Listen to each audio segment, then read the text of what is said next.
I had the opportunity to have a mentor. And I talked about mentorship because I was not going the right direction when I was young, believe it or not. I come from a family of 10 brothers and sisters. So you could just imagine 10 brothers and sisters and how my mother had to kind of like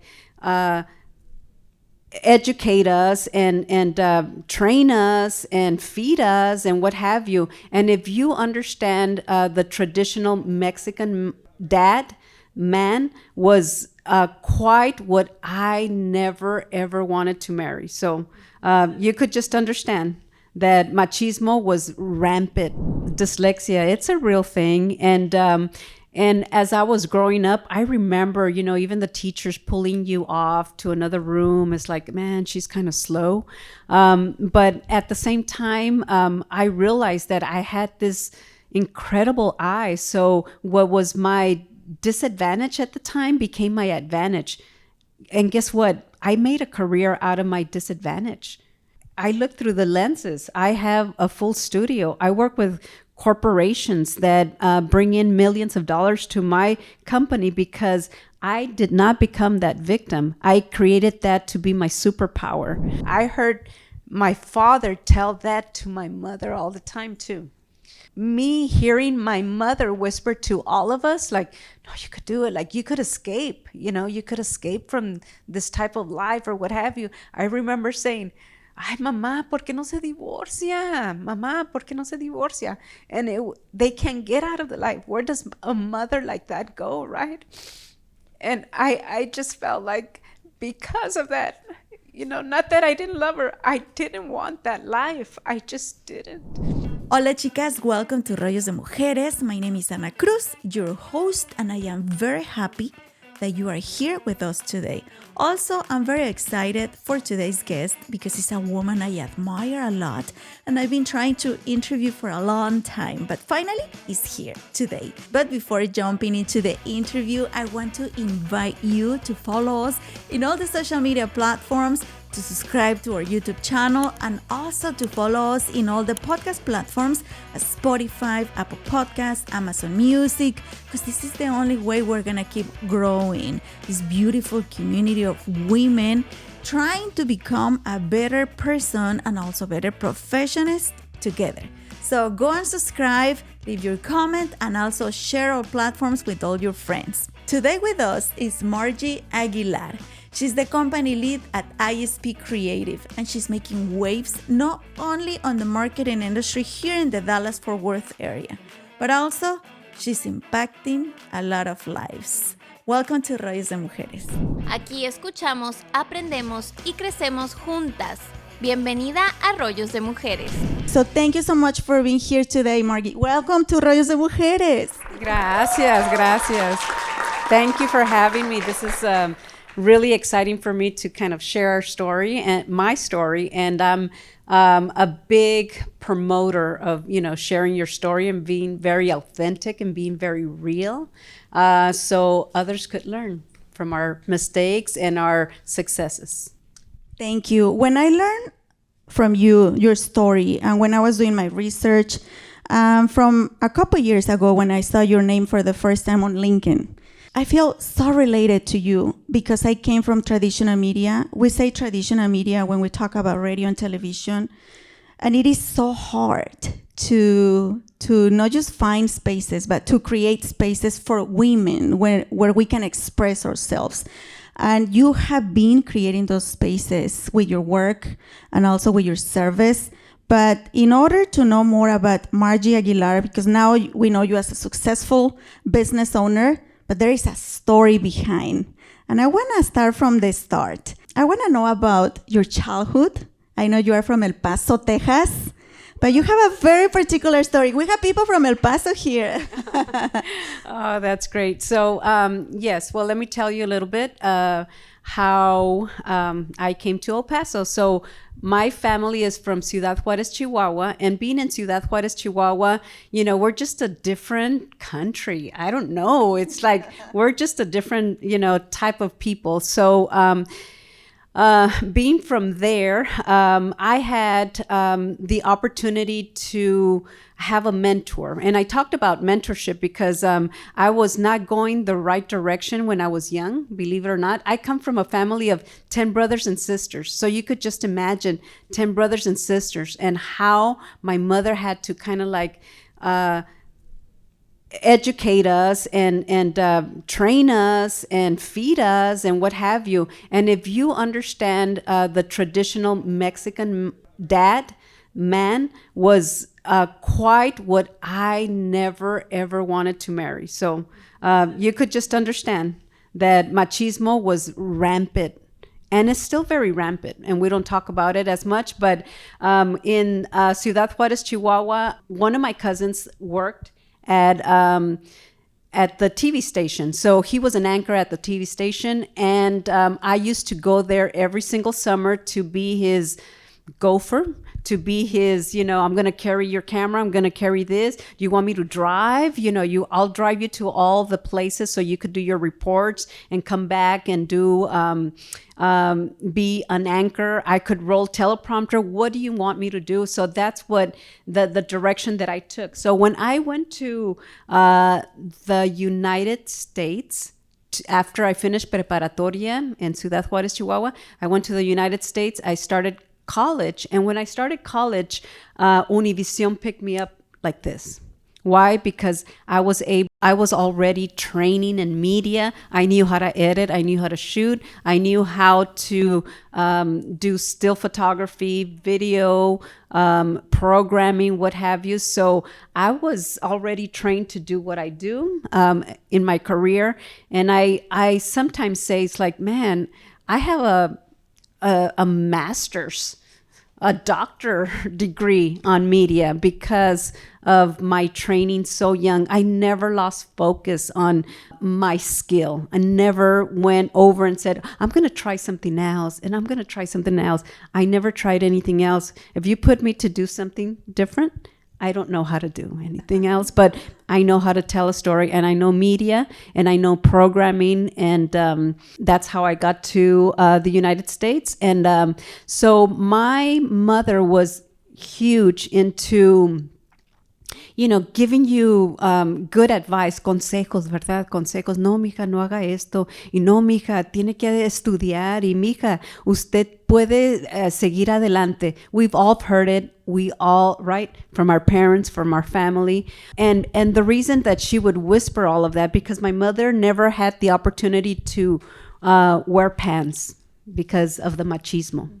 My mother never had the opportunity to drive. Why? Because of the machismo.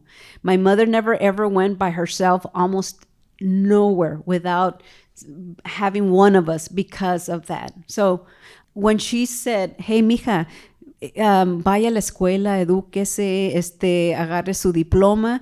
That was important for me because I saw that as much as I loved my mother, I did not want to be like my mother, like almost secluded from society. And she always just kind of put this great vibe in all of us that we needed to, move forward and do better in life. And thanks to that, I see myself, I married quite the opposite type of person. I think we all have been learning that lesson, right? After seeing our mothers sacrifice their own lives, their own dreams. But coming from a big family with 9 siblings, 10 total? 9, 10 total. Yes. I bet it was hard for you to even, I don't know, like coming from Mexico, it is hard to dream big sometimes, right? But it seems like you always had that determination. You knew where you wanted to go. You started in Univision since 19 years old, and you stayed there for 8 years? 8 years, yes. But that wasn't enough for you, Margie. No, you know what? It wasn't, and the reason it wasn't. So think about it. When I came to study in the United States, and then again I went to school. Univision picked me up as an intern. From that, they employed me like immediately, like 3 months later. It wasn't enough because I was seeing the amount of money and the amount of knowledge that I had. I didn't know what I didn't know.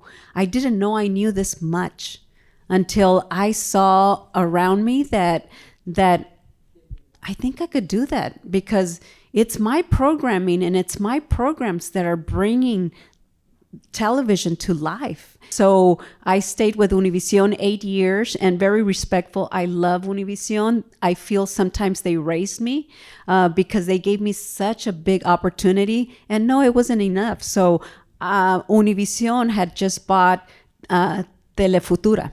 So the sister station. So if you know, Telefutura had a building, had their own studio, so everything was separate. The antennas were pointing to Cedar Hill, and I said, hey, whenever you want to sell this studio, let me know, I'll buy it. Guys, I didn't have any money. I don't know what I was talking about, right? But I did. They came back and they said, you want to buy it? And I'm like, yeah, I want to buy it. And that's my chance to say, see you later. I own their Telefutura studio, and it's fully paid. It wasn't enough because I felt that I could do this for myself, and I just saw myself as an entrepreneur. And two, good advice from even my father's. He would give me $1 and say, come back with $2. So it's like, how do I come back with $2? This is great. So it just kind of opened up my eyes that because of my skill, I could come back and create wealth for me and my family. I love it because after working for Univision for 8 years, 5 years later, you buy the studio that you were working in for Univision. So that's amazing. That's having vision. Yeah. Now, it seems like you have that inside of you since you were little. You had that determination. You have that skill of taking action, because I think a lot of us have big dreams, but barely no one takes action. So what do you think is special on you that not just having a vision was enough for you, but you were looking for the ways to get it done? Mm-hmm. Where did you get that from? You know what? I didn't understand it back then, but I understand it now. It's in our DNA. We as Latinos, we have that survival thing. What they asked us, the question about fear, we call it survival. It's in us. We are survivors. We are like, we figure it out. Lo que no sabemos, inventamos. We're making it. And we don't even know we're making it, but we're making it. And sometimes when it comes to second, third, fourth generation Latinos or even Caucasians, they don't have that hunger. They don't have what we have. And that is in us. So I recognize that it was in me. Yes, very young, but now I understand it a lot more. It's just like, no, we had it because this is part of our DNA. This is part of our costumbres. We're so resilient to being humans and Latinos. I mean, my gosh, I know people that have crossed the river 5 times. And in those 5 times, they've built businesses. They have a phone. It's like, you have a phone? And they just started. I know people that have been here for many years and have really honed in on not doing anything and public schools and what have you. You don't have that in Mexico. So when Mexicans come to the United States, they come so grateful. We come so like, oh my gosh, education? Yes. What? Community college is only $33 a semester, back in my days. Yeah, I recognize that we all have that determination. And like I said, these days are, very exciting days for us, because if we teach that to the next generation, we're unstoppable. The face of America is changing. It's going to look like us, guys. It's not going to look like anybody else. So, whatever you want to start now, start it now. Whatever you want to, it was said today that the only person that's stopping you is yourself, but it's absolutely true. So I think I recognize that it's in us. It was always in us because we're survivors. Yes, and I think you coming from traditional media, television, sometimes we face a lot of challenges, especially as women and as Latinas. But what I love about you is that you have never been a victim. We always expect from someone to give us the opportunity or someone to offer the job to us or someone to say, oh, you are really good at this, you should do this. But you have been the person who is opening the opportunities for yourself. And also something I love about you is that those things that we may think are defects or differences that sometimes people feel ashamed or shy about it, you used it in your advantage. And I have a very funny detail about you. You have dyslexia. Mm-hmm. And I know for many people this could be an excuse to to don't do things or to play the victim role, but you use it in your advantage. Tell us about that, Margie. Yeah, the dyslexia, it's a real thing. And as I was growing up, I remember, even the teachers pulling you off to another room. It's like, man, she's kind of slow. But at the same time, I realized that I had this incredible eye. So what was my disadvantage at the time became my advantage. And guess what? I made a career out of my disadvantage. I look through the lenses. I have a full studio. I work with corporations that bring in millions of dollars to my company because I did not become that victim. I created that to be my superpower. Being dyslexic was my superpower. I realized too that, seeing my cousin, my uncle, being anchors at in Ciudad Juarez, I felt that I wanted to be like him. I realized that I didn't know how to read. I didn't know how to read a teleprompter. I did not know how to read very good. I went through school, through elementary, preparatoria, just kind of like memorizing and maybe, okay, I get the concept and I'm going to spit out the concept. But it's not because I knew how to read. I read very slow, and I still do, guys, but I still read a book a month. I'm known to be a reader, but thanks to that, I never became that victim. It wasn't like, oh yeah, I'm this, y pobrecita yo, nothing like that. It's just like, oh gosh, no, this is not going to win. I'm going to win. And that was my disadvantage. It's my eye, it's my composition, it's my design, it's my way of seeing things that are very with different dimensions, and not just the fact that I cannot read very fast. And you put me to read, I read pretty much slow, and it's okay. And it's okay. And I know that I have been a role model to a lot of people that have been dyslexic, and it doesn't mean that you're stupid. You're so smart. And I realized that I am so smart. Like, oh my gosh, this is cool, because I do run around circles around even men in the industry. And remember, I started in 1998 with my company, but I started like in the 80s with knowing media, and that in itself, that's how I became a professional at what I do, like an expert in what I do. I love it, because I think we all feel like, I'm not tall enough, I'm not Mexican enough, I'm not Anglo enough, I'm not whatever it can be. We can always find those excuses, but also we can always find our own ways, right? And discover what makes us different and how we are going to be impacting our community with our own unique skills. Margie, you jump into an industry dominated by men. In my own experience, it was tough. It was hard to have the respect I deserve, to even get paid what I deserve. I remember back on my years in radio, there was a time that were just men in the company. I was the only woman for about 4 or 5 years in the whole building, besides the ladies that work at the office. But it was hard, it was tough, and I pretend to be strong, and I was hiding my real me as a woman, feminine, soft, because I was afraid of people jumping on top of me. And I think sometimes that hurt us really bad. Wow. And I didn't know how to stand up. Back on those days, 10 years ago, I really, really wanted to know people like you that could give me the courage to keep fighting. But what can you tell to those women out there? Because I bet there's still a lot of women out there in any industry thinking, how can I play my role in a world dominated by men? And you did it very well, and you're still doing it. What can you tell them, Margie? Yeah, no, you know what?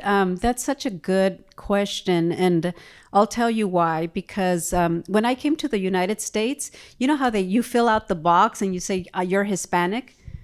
I didn't know what Hispanic. Maybe none of us knew what a Hispanic. What? We're Hispanic? I thought I was Mexican, you know? So there wasn't a box for Mexican. It's like, hey, what's Hispanic, you know? So that same mentality transferred over to my media production career. It was the fact that I didn't see myself as a woman. I saw myself as a professional, and I made sure that everybody saw me as a professional. And one of the things that I love is fashion. So we can tell, right? So one of I love fashion, and I felt that I was not going to change because that person is a male or they're male and they wear this and they wear that. Somebody very wise told me, it's like, don't try to fit in men's shoes. You be a woman, and you be a woman that changes the industry, a woman that is going to, have a path for other women. And honestly, because of what they told me, I made sure that I was a feminine, like you said, a feminine. I didn't have to change anything. It's like, no, you respect me. And I made sure that they did respect me and that they saw me first, before a woman, a professional. You're a professional. You're a professional woman. It's like, okay, great. I know what I'm talking about, and make sure that you know that I know that I'm the leader in that industry. So it was very, very clear, and I had a lot of respect from men, but as a woman, you know how to navigate those type of, piropos, right? And it's one of those things that, you just stop them on their track and say, hey, that's bad. What you just said was bad. And then they say, it's like, okay, I'm so sorry. Yes, I'm not that type of a woman. And trust me, at that time, especially in television stations, the Me Too movement and all of that was happening, that was real. That was real. So a lot of men felt that they could take advantage of you. And I just made sure that because of that advice, make sure that you're feminine. You don't have to change for anybody. You could wear red lipstick. You could have big hoops, and your earrings. You don't have to change for anybody. And when the management, sometimes when they don't like that or didn't like that, that's when I started building my own house. That's when I said, I don't need to be banging on his door. I need to build my own table and have these people sit around my table. I need to build my own team. You guys see now why I want to see like Margie one day? Thank you for keeping inspiring us. Now, you are not just a professionist. You are a mom. You are a wife. You're a grandma. Can you guys believe? She's 5. So young and pretty. But how do you stay motivated to continue accomplishing things? Because sometimes during our careers, we think, oh, I got to the top. But that's not true, right? No. And you have like big deals with big brands, but you still keep fighting and putting the bar higher and higher for yourself. Yeah. But how do you stay motivated, and how you keep raising that bar for yourself? Wow, that's a deep question. So I always think about the legacy that I'm leaving. It's important because we're looking at at a lot of women that don't understand finances and generational wealth and what's going to happen with, the next generation.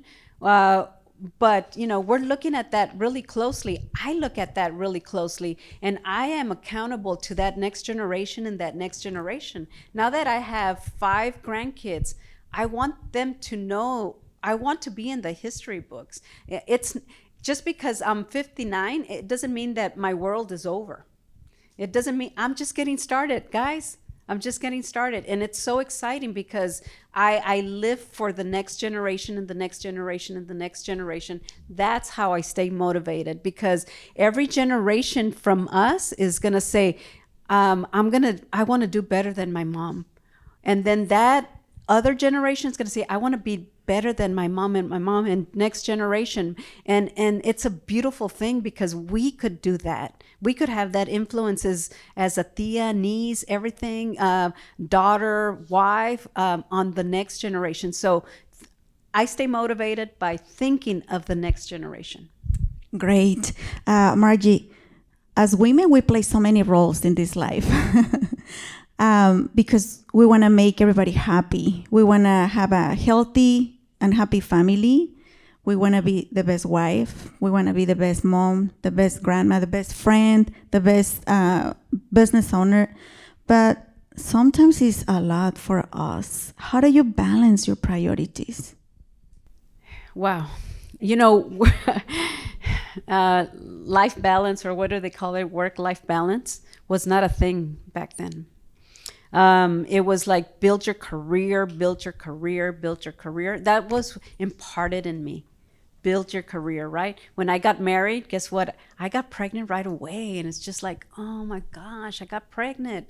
So being, a young mom was really a very hard transition for me. Not a lot of people talk about it. They talk about it like, oh, no, sí, estoy embarazada, qué padre, For me, it was just like detrimental because all I knew was my career. But the good thing, the decision I think that I made really well was marry the right person, because that right person really fostered an environment for me to grow and for me to be a true partner. I never saw my father do anything, that was related to the house. But I married someone that was like that, that came from the Air Force, that had that structure, that helped me with the kids, and it was like that encouraged me and had that great that I had the great opportunity to say, you know what, build your career. I could help you there. Maybe we could do night shift, So that's how we balanced it. And then at the same time, of course, with all these kids and so forth, I just felt that, I don't know, that when it came to a point that I felt, okay, it's really, really necessary. Remember I said that that we're survivors and we do what we can and we figure it out. So I figured that out. So I went to a radio station. I forgot which one, but en español, and you know how they in the mornings they have like, oh yes, si está buscando una señora para que le viva con usted, para que limpie como nanny, da, da, da, da. I interviewed so many nannies, and I'm thinking like, wow, what am I doing? It's like, so if it wasn't for that, me figuring that out, that I needed that help in my house with my kids, I couldn't have had this great career either, because I was having to be the babysitter, of course, as mothers, to be everything within the house, I did have a great partner, but at the same time, we needed help. So, I had a nanny for 6 years. How did I do it? I don't know. Guys, I didn't make a lot of money at that time, but I figured it out, so much that this nanny was so amazing. Era de Sinaloa. She lived with us 6 years. And she was a great cook. And they were building houses in front of us, in front of my house. And we said, you know what? What if you make the gorditas and we go sell it to the workers? And we did that. And guess what, guys? We used to make like $200 in one day. I mean, I'm talking about 1999, 2000. Before social media. Before social media. And then from there, I used to get dressed, go, wear my thing. And I used to go pitch at JCPenney a concept.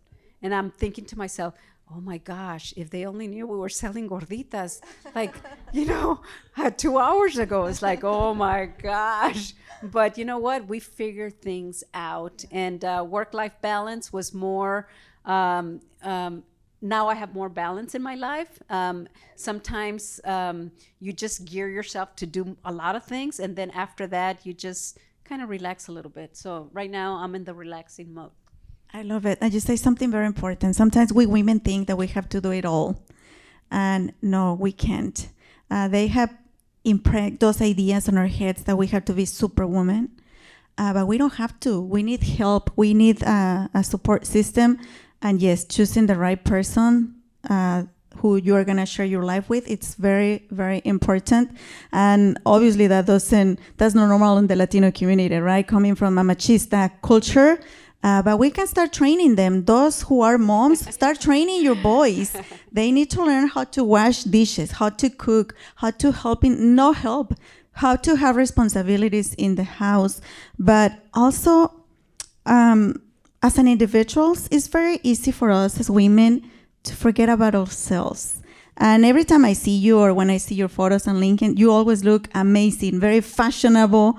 But I bet there were times in your life where you have to find yourself.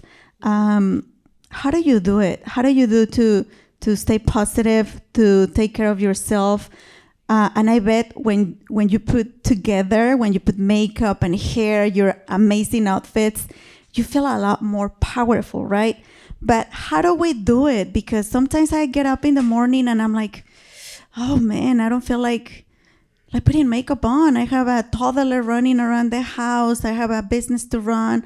My husband, sorry, it has been, challenging for the marriage for the first 2 years after having a baby. All those realities that women go through and no one talks about. How do you do it to stay Margie, happy, pretty, and keep conquering your dreams? You know what? I like this question because I'm a big believer in this. When I don't have makeup and I'm working out, I work out. So when I'm working out, that's when I feel the most beautiful. When my hair's like this, even my trainer, he videotapes me. But before trainers, it's like it was the running, it was the walking, it was the sit-ups, it was the girdle, we all did it. But I felt most beautiful because I knew that I was doing something that was gonna bring a lot of longevity to my mind and to my body. And I'm grateful for that. So when I look the messiest, that's when I feel the most beautiful because I'm doing something for my muscles, for me, for my mind as well. So it's that's part one. The part two is really, God. It's very, I'm a believer and I believe in the Lord Jesus Christ. And I make sure I stay grounded in my spiritual life. And I make sure that, I'm in check. I need the Holy Spirit. I love it. I love it. What else do you want to accomplish, Margie? Oh my gosh. Remember I said I'm just starting? So first of all, I want to write a book. I want to write a book that is, the name is For the Love of Her. And that's for my mother. And to kind of we have so many chapters in my life with 10 brothers and sisters that I want to tell those stories. And I know it's going to help a lot of young women and a lot of women just see themselves that, they're human too and that they could make it as well. So my childhood with my father was very difficult. So writing a book for sure. We went through, myself, my mom is a domestic violence survivor. Every time you say the machismo culture, it reminds me of my dad. And I am a kid growing up in a home with domestic violence. Mm-hmm. And I share these 3 phrases very often when I have the opportunity of having a platform. So my dad repeated these 3 phrases every day. dozens of times. Eres una estúpida, no sirves para nada, y sin mí te mueres de hambre. I thought it was a unique story, but the more I talk to people, it's very common. It's very common. And we women tend to believe those things, que somos unas tontas que no servimos para nada y que necesitamos un hombre para cumplir nuestros sueños. Do you want to share a little bit of, because I bet your personality of being so strong, being an accomplisher, being a woman, breaking barriers, came from somewhere. Sure. That's why I wear dark glasses, right? Yes. Funny you mentioned that, but I heard my father tell that to my mother all the time too. So me hearing my mother whisper to all of us, like, no, you could do it. Like, you could escape, you could escape from this type of life or what have you. I remember saying, ay, mamá, ¿por qué no se divorcia? Mamá, ¿por qué no se divorcia? And they can get out of the life. Where does a mother like that go, right? And I just felt like because of that, not that I didn't love her, I didn't want that life. I just didn't. And that's what changed my whole way of thinking, She formed my mind to be more in tune to what's right in society. And it's not my father. And domestic violence happened every Friday, It was payday. So they come drunk. 10 brothers and sisters, it was a disaster. So that type of life is a life that I didn't want. And I felt by marrying the right person gave me the opportunity to break a curse. So we broke that curse of domestic violence. And I know that my daughters have great husbands, and that blessing is gonna continue. And it's not gonna exist in our family. Thank you so much for opening your heart and sharing these stories, because believe me, when you guys see Margie on magazines, on the internet, we all can say, wow, what an amazing woman, how successful she is. But this is what really teaches us more, that we can do it, girls. We can do it. We don't have to keep repeating those cycles.